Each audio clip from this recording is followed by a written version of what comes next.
The second round of fantasy football is completely wrong, so we are going to sit here and fix it. I've projected out all the players in fantasy football, and what I did for this video in specific is I only took the players that are going for around pick 10 to like 26, and I put them in my round 2 here, because I didn't want to have guys that are going in like the late 20s or early 30s, like in round 3, and put them above when you're probably not going to want to draft them in the second round. I wanted to keep it as close to the actual second round as possible, and then rank those guys how I would draft them. And once again, these are by full PPR projections. So we're going to start off with number 1, Derrick Henry. So he would be pick 13. Now, Derrick Henry was extremely efficient last year. You'll see he had 18 touchdowns, 5.9 yards per carry, 1,900 yards, but he only averaged 19.8 points per game. I say only because with those insane stats, you would think it'd be over 20.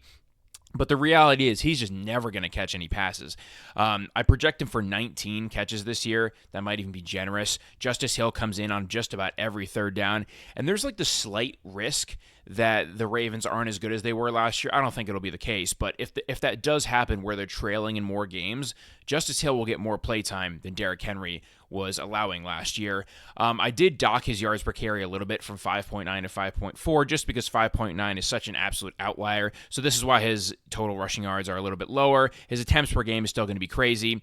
But yeah, that's about it for Derrick Henry. Moving on to our wide receiver in this range here, Brian Thomas Jr. He's going to be our second pick of the second round. Got him projected a little lower than Derrick Henry. You're going to notice not all the projections, the points are going to be in order, but I'll explain it as I get to the players.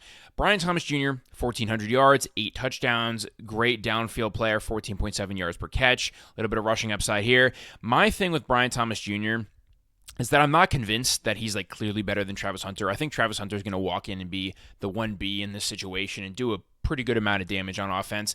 And we're going to have to see if Trevor Lawrence can support 2 elite wide receivers. Most of Brian Thomas's production last year came when Mac Jones was the quarterback. Now, I'm not saying Mac Jones is better than Trevor Lawrence. I'm just not fully convinced that Brian Thomas Jr. has a situation like Malik Neighbors where he's just that guy where he's going to get every single target. I see him being more in that, above the guys like T. Higgins, above the guys like JSN, but not quite in that top tier. So that's why I have him down here. And I mean, 17.3 is no scoffing projection here. Like this is great. 98 receptions, 1,400 yards, 8 touchdowns. It's all great. I'm just not sure he has that like tier 1 elite wide receiver 1 upside. Maybe I'm missing the talent. Like I think he's very talented, but maybe I'm not projecting him fully where he's like the Jamar Chase level talent where it doesn't matter if he has a T. Higgins or a Travis Hunter alongside him. He's going to be that guy. We just haven't seen Trevor Lawrence throw for more than 25 touchdowns in a season. So it's hard for me to be able to give both of them, Travis Hunter and BTJ, enough of a projection where he is higher than this. Now, our third player is going to be another running back.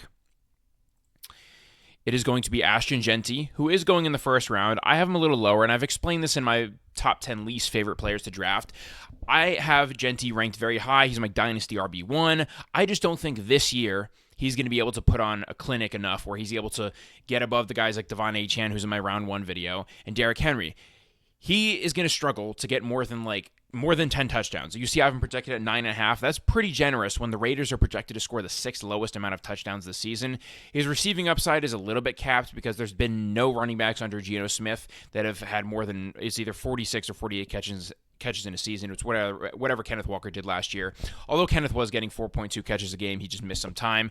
I think Ashton Jeanty has the receiving profile for sure. Like if they want to dink and dunk to him, it's going to work. And that would be the case for his upside. If he does outperform, if the Raiders are let's say the 15th best offense instead of the 6th worst, and he's getting more of the dink and dunk work, that would be how he is able to capitalize. If he gets like 12 to 13 touchdowns and 60 receptions, then yes, he'll probably finish as a top 6-ish running back. That would be his bull case. The bear case, if he's just averaging, we saw in the first preseason game, he had -1 yards. I'm not saying that's going to be the case. It's because his O-line was completely not holding up. Like they got blown through every single carry. So that would be the bear case. Bad O-line, bad offense, and Geno Smith isn't known to be a check down guy.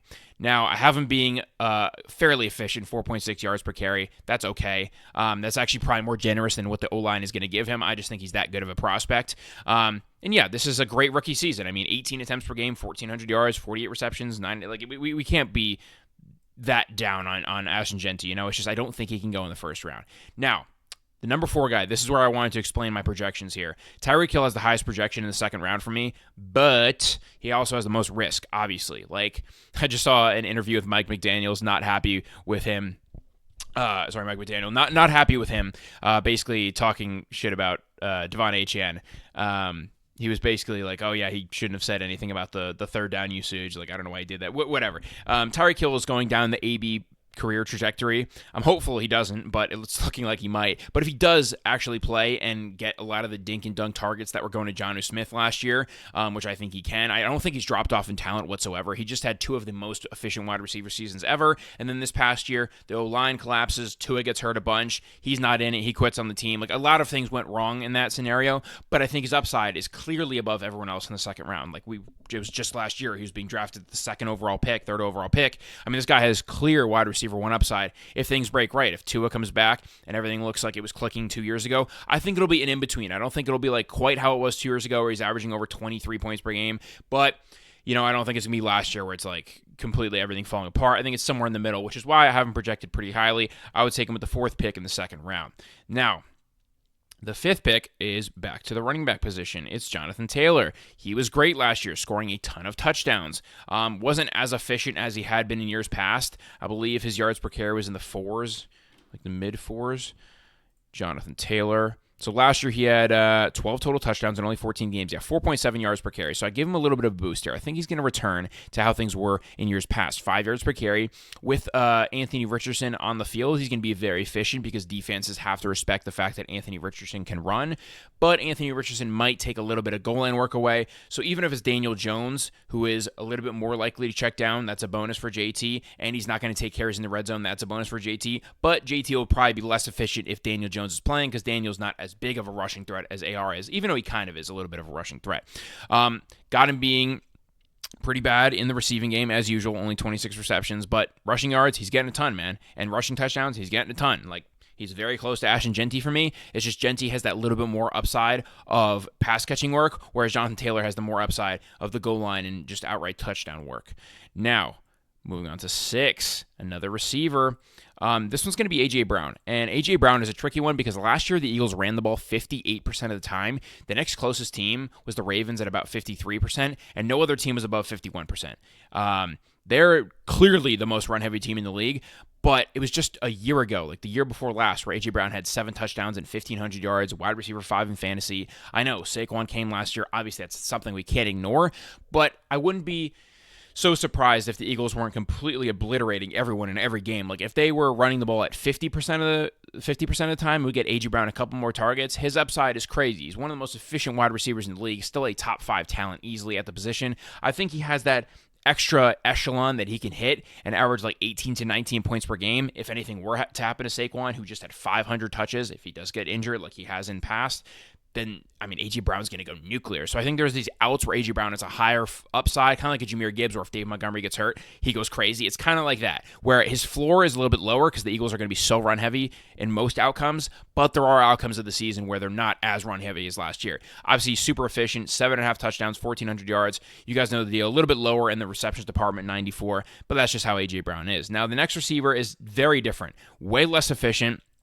It's Drake London, way less efficient, but way more targets is probably what we're going to project here. 101 catches, 1,300 yards, 7.5 touchdowns. You'll see the yards per catch is vastly different. With Michael Penix, it's tricky. They only played 3 games, and his third game he had 18 targets, and it really skewed the whole projection. He was averaging 23 points per game with Michael Penix in the 3-game sample size. How seriously can we take that? There was that like super shootout game with the Carolina Panthers at the end of the year where they both offenses kind of went crazy and really just messed up the stats of the Michael Penix era. So it's hard to project if that will happen again. I don't think he's going to average anywhere near 23 points per game, but there's upside of like 18 to maybe 19 points per game if they're just absolutely flooding him with targets. I think Bijan's still going to get his work. Darnell Mooney, Kyle Pitts will get a decent amount of work. I just don't think Drake London is that tier 1 NFL wide receiver that is like going to take that step to, I'm trying to think of a good comp for him. There really isn't a good comp. Like, it would be like Mike Evans, but they're not the same player at all. There's really no tier 1 wide receiver that doesn't win downfield. And he's kind of that. He's not winning downfield. I guess like CeeDee Lamb, but CeeDee Lamb's way more explosive over the middle of the field, better route runner, better everything. There's like Drake London doesn't really have a comp of a guy that doesn't win enough downfield. That's kind of why I'm just like a little. He would have to get such an insane. It'd be like maybe like Cooper Kupp in his legendary season. Obviously, still different players, but the way that Cooper Kupp just racked up an insane amount of targets was great in the red zone. It'd probably have to be like that a little bit. And I'm just not convinced that he's going to have that type of season with Cooper Kupp. I think the Falcons will be fairly run heavy. It really depends how Michael Penix is. If he breaks out and they just want to throw the ball a ton, then that's wheels up for Drake London and Bijan gets more receptions. But if they're, if he's throwing a pick every other game and they're a little bit worried about him, Drake London may not get the insane target share we want him to.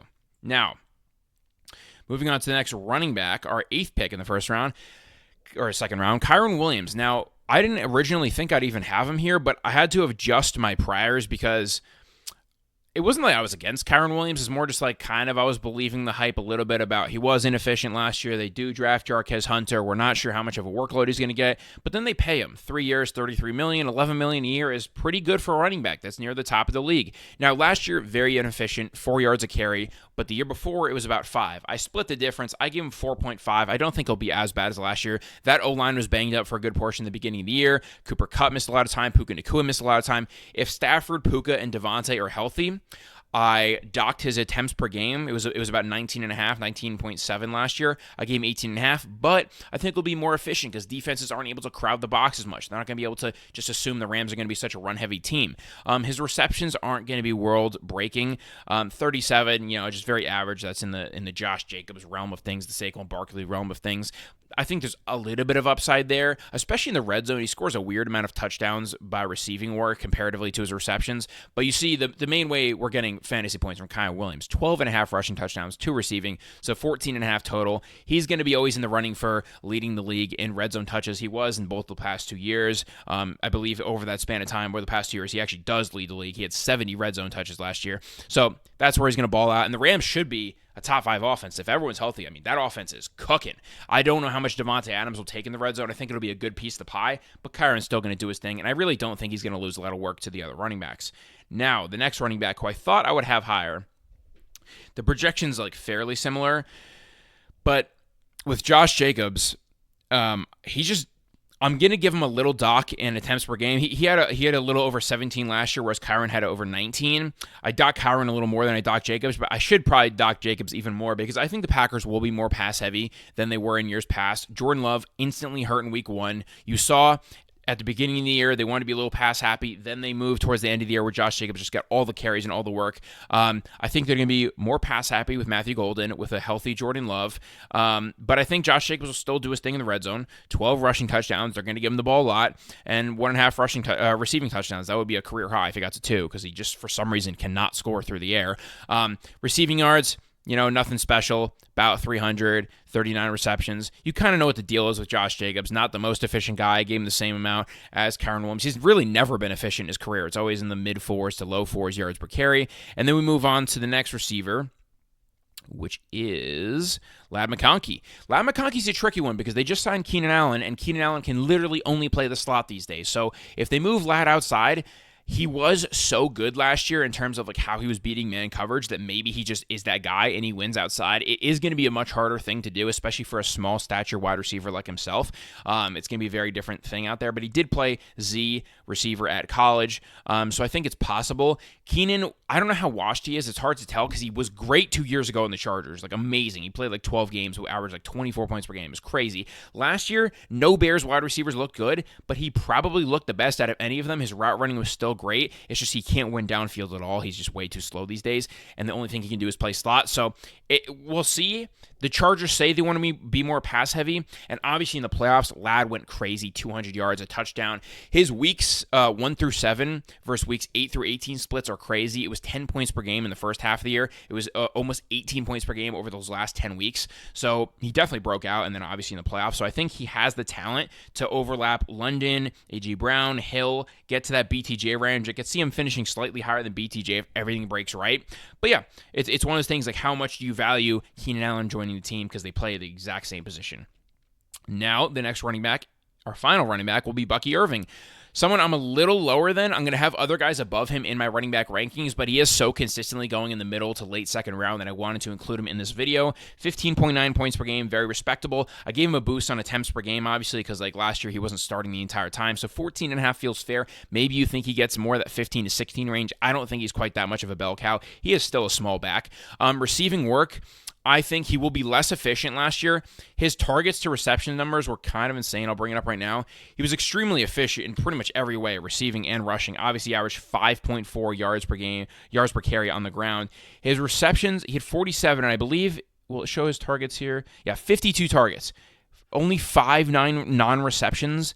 That's kind of insane. That's not going to happen again. So I think he gets a boost in receptions in terms of overall use. He'll probably approach like 60-plus targets, but I'm going to keep the receptions the same because I don't think he'll be quite as efficient, if that makes sense. His yards per carry, I docked a little bit because Tristan Wirfs is probably going to miss like 4 to 8 games. And just like natural regression, 5.4 for a tiny back like him, kind of like Kyren the year before, it went down. And I like 4.9 is still great. Like, don't get me wrong. I just don't think 5.4 is like the average of what's going to happen next year. Rushing touchdowns, it's going to be a little tricky on the goal line. He is much smaller than Rachaad White, and Rachaad White's going to also take some of the third down pass blocking snaps because he's so much bigger. So that's why I don't give Bucky like the full true workhorse role. But if you are a believer and think that he can completely take over the entire backfield, he does have, I'd say, about 18 point per game upside. Then the final player, it is not a wide receiver. I'm sure you guys were waiting for this guy to pop up. Brock Bowers. I got him at 15.1 points per game, about what he did last year. I docked his total receptions a little bit just because, I mean, he broke the rookie record last year. I'm not sure if he's going to be able to do that quite again, but 105 is like totally, I mean, it's above A.J. Brown, Drake London, it's above BTJ. Like, it's a great number.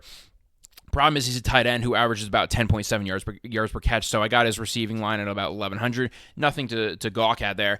His total touchdowns, 6.5. I believe he had 4 last year, so I gave him a little boost there. Some rushing work, not too much there. I mean, it's if you want an elite tight end one, Brock's your guy. I actually will say that I have another tight end projected slightly higher. I don't know if you guys can guess who that is, but that's why I have Brock so low, just because I think you can wait on tight end. There's a bunch of guys like David Njoku way at the back in like round 9-10 that you can grab, who probably won't be too far behind Brock Bowers, because when David Njoku's healthy, he kind of balls out. And I feel that way about like Tyler Warren, Colston Loveland. There's guys that you can draft in the late rounds that, you know, I wouldn't be too mad having. But that's how round 2 should go.